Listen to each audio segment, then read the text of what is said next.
Greetings, YouTube.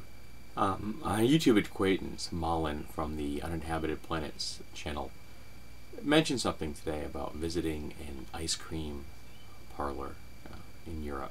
Gotland, I believe, is where she was. And it reminded me of something I hadn't really thought about in a while. My father and my grandfather, my grandfather's name was Lester,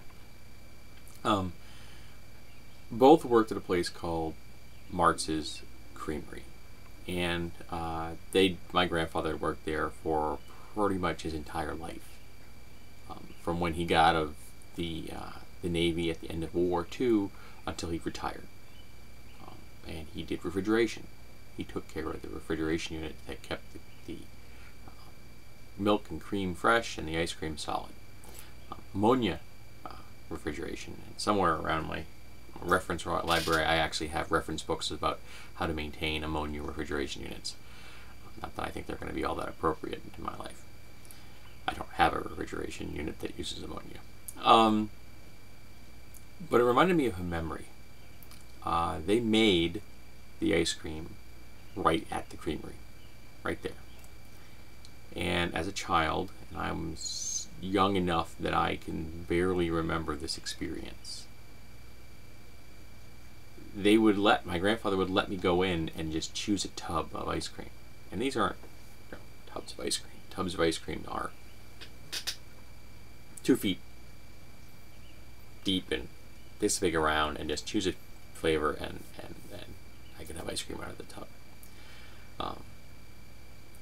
But they also one day allowed me to take the ice cream as it was coming out of the machine itself. And this is in an era when soft serve ice cream was not the norm.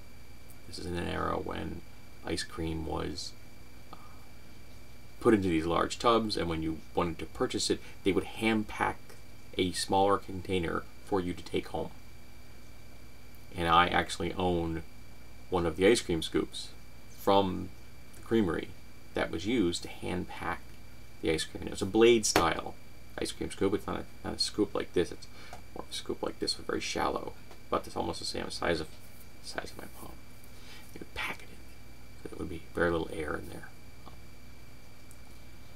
And I can remember standing there as the ice cream poured out of the machine and getting to put it into a cone right there and getting to eat it when it was still soft and fresh.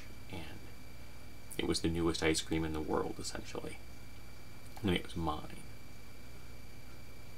And I can remember that. And